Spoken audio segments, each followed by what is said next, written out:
Bon, je sais ce que certains vont dire. Ah, quel parent indigne ce grand-père pour oser frapper son petit-fils comme ça.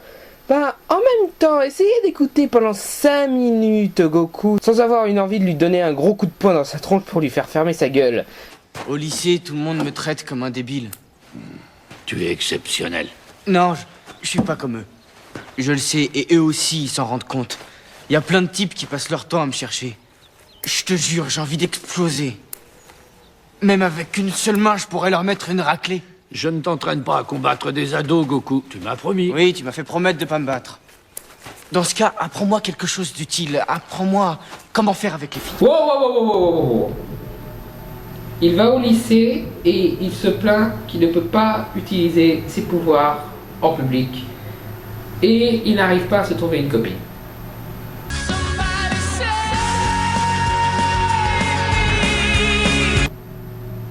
Je vouais. Joyeux anniversaire. Tu as cru que j'avais oublié. Sushinshu est à toi. Qu'est-ce que c'est? C'est une Dragon Ball. Sushinshu veut dire 4 étoiles. Il n'y en a que 6 autres sur toute la Terre. Elles ont entre 1 et 7 étoiles.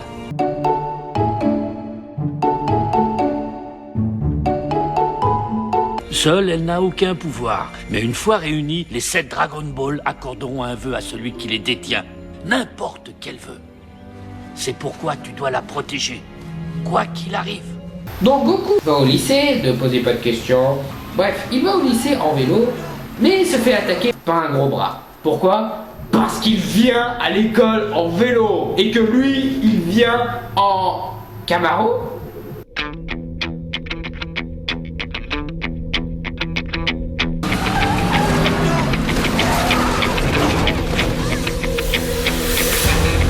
Donc c'est bel et bien de notre monde. Bon. Je te préviens, va falloir payer. Vas-y, fais-moi payer, Gogol. Vas-y. Allez, Gogol. J'en étais sûr. T'as rien pour le vendre. Carré, tu viens? Je vais être en retard. Il y a une bombe qui m'attend. Je sais, je suis chiant avec ces gags sur les proutes. Mais est-ce que c'est ma faute à moi si je tombe tout le temps sur des acteurs qui quand ils jouent, on a l'impression qu'ils chient? Honnêtement, est-ce que c'est de ma faute? Donc là, on fait un autre saut sur Piccolo qui... Attendez une minute. Il s'est échappé. Pourquoi vous nous avez pas montré la scène où il s'échappe? Ça aurait été intéressant, ça nous aurait permis de faire le rapprochement. Et puis surtout, je suppose que ça aurait été une scène beaucoup plus impressionnante. Ça aurait été une scène d'action. Qui, comme le roi cornu, putain, il m'a marqué celui-là, cherche les Dragon Ball à travers le monde. Pendant ce temps, Goku est dans une salle de classe où il apprend des trucs sur les éclipses. Wow. Et se met à fantasmer sur une fille de sa classe, Chi-Chi. L'Apocalypse était attribué au démon Raoult, qui venait dévorer le soleil. Les Chinois pensaient également qu'il s'agissait d'un monstre qui dévorait lune et soleil sous leur Bon, c'est une des quelques scènes à peu près marrantes que j'aime bien, parce que on voit l'aspect dénigrant qu'il y avait dans le manga qu'on essaye de retranscrire ici. Seulement, la manière de vous le mener ici, c'est classique. Je peux même vous dire, avant même que la scène se finisse, que Goku va être interrompu dans son fantasme par le prof qui va lui poser une question qu'il ne pourra pas répondre parce qu'il n'a pas écouté le cours. Qu'est-ce qu'il y a? Comment nos ancêtres interprétaient-ils l'arrivée d'une éclipse? Oh, eh bien, mon grand-père vous dirait, prenez garde de Namek. Les Namek. Oui, c'est une race d'extraterrestres qui a failli détruire la Terre il y a 2000 ans. Peu après, on voit que Chi-Chi n'arrive pas à ouvrir son casier.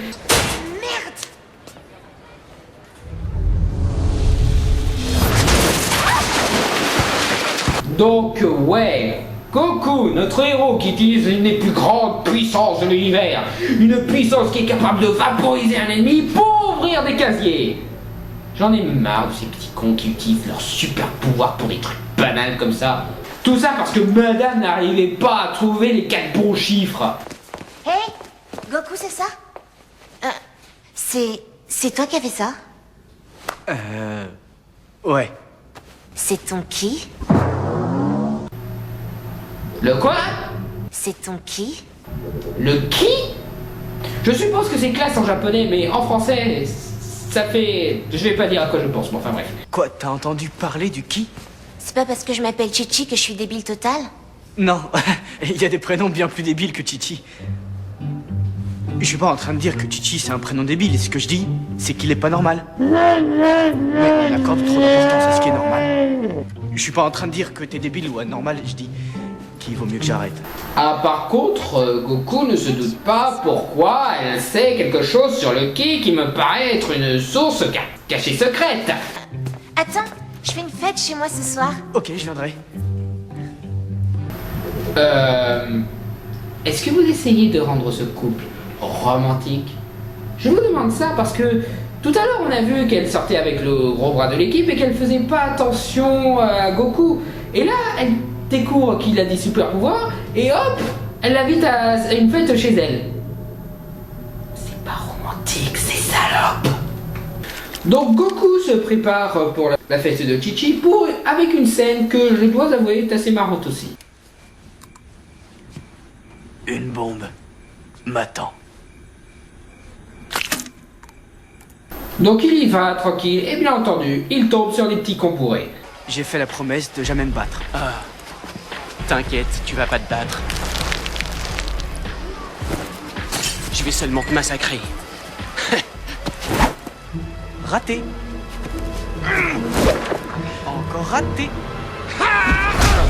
Ah, super original! Il a promis qu'il se battrait jamais, alors il se bat pas, il esquive et il se tape entre eux. Ah, ah, ah, ah, c'est super original. Ah, ah. Alors les mecs, vous n'avez pas aimé la guerre des mondes? Ah d'ailleurs, les ralentis dans ce film sont vraiment mal exploités. Je veux dire, les ralentis, c'est généralement pour montrer les détails d'une action et tout. Mais là, c'est juste pour montrer le mec tomber dans l'eau. Je m'excuse, mais le ralenti, c'est pas fait pour faire une pause là ou là. C'est pour montrer l'énergie dans les scènes d'action. Là, ça marche pas. Je veux dire, merde quoi. Même Kung Fu Panda utilise mieux les ralentis. Et l'utilise en guise de parodie. Donc bien entendu, le petit copain de Chichi voit ce qui se passe et décide de s'en mêler. Je suis là.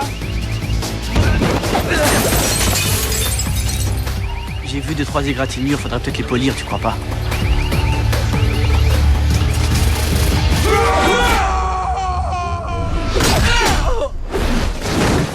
Et une parodie d'une scène d'action de Crime Freeman. Une. Donc comment est-ce que Chichi va apprendre le fait que la personne qui était son petit copain il y a à peine une minute s'est fait battre par Goku?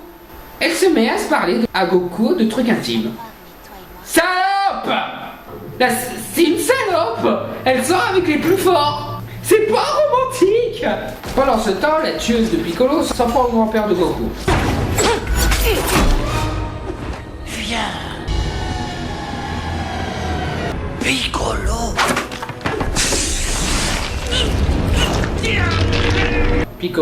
Pico. Si tu pouvais faire ça d'entrée, si tu pouvais faire cette parodie de Dark Vador d'entrée, pourquoi est-ce que tu as envoyé ta tueuse sachant qu'elle ne serait rien capable de le tuer, hein? Elle n'est pas ici. J'aurai la boule de cristal. Vieillard.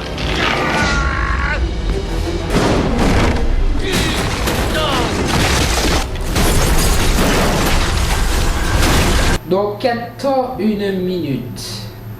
Tu es capable de sentir la présence d'une Dragon Ball et tu ne pouvais pas la sentir en dehors de la maison. Je veux dire, t'as qu'à rester dehors et sortir. La Dragon Ball n'est pas là. Bon, je casse la maison. C'est mieux comme ça. Tout ce que vous faites, c'est faire en sorte que le grand-père ait compris qu'il se fait attaquer par Piccolo. Ça devrait pas vous arranger, ça. Donc, bien entendu, Goku a un appel psychique qui lui dit que son grand-père est en danger. Qu'est-ce qui s'est passé?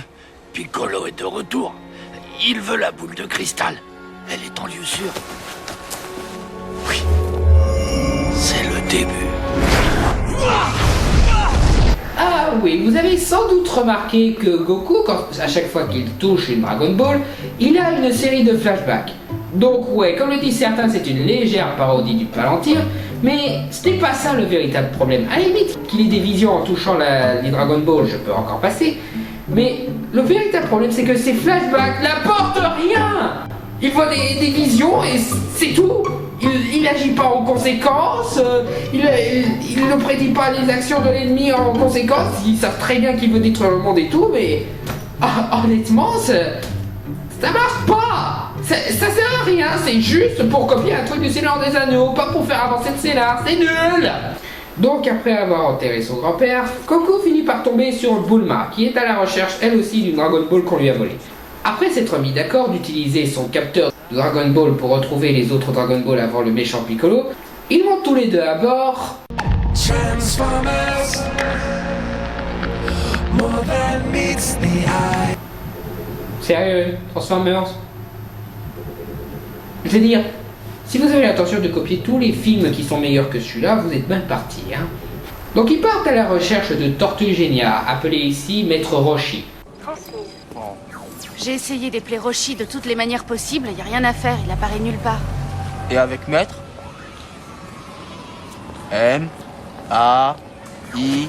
Quel crétin. Et ça fait 3 scènes marrantes. Le seul truc, c'est qu'on est à une demi-heure de film. C'est un petit peu... Donc ils finissent par trouver la demeure de Maître Roshi, mais celui-ci les confond pour des voleurs.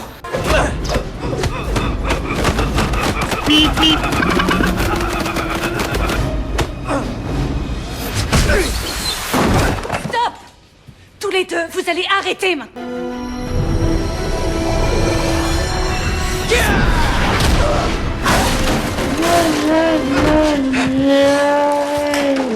Désolé.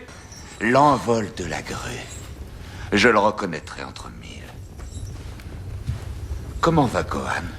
Vous connaissez mon grand-père? Si je le connais, je l'ai formé. Vous êtes Maître Roshi. Je suis le maître du tortue! Roshi l'invincible! Je suis bien l'invincible!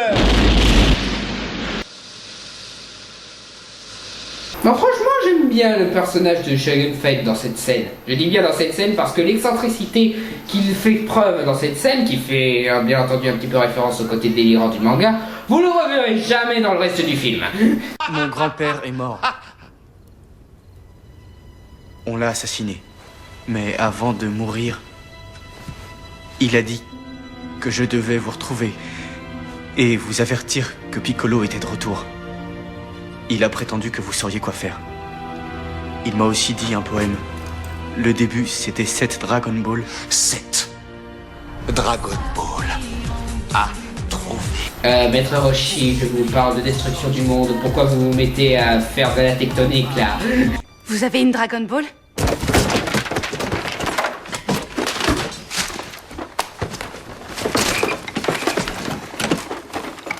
Spécial maillot de bain?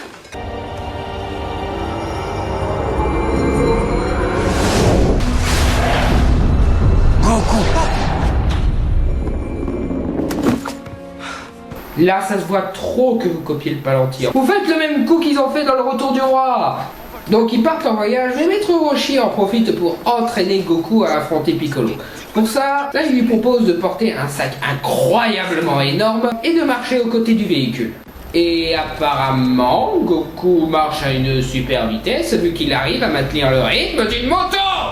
Donc ils finissent par arriver dans un lieu mystique où se retrouvent des sages qui combattent les forces du mal, mais... Je croyais que personne connaissait cet endroit. Chichi? Oh hey, t'as trouvé une mauvaise excuse pour débarquer dans cette séquence du film? Je suis en train de parler à mon copain! Waouh! Donc après avoir tout simplement croisé Chichi, ils continuent leur voyage et ils tombent dans un piège. Tendu par Yamcha le voleur. Vous êtes notre sauveur. On est coincés ici tous les trois.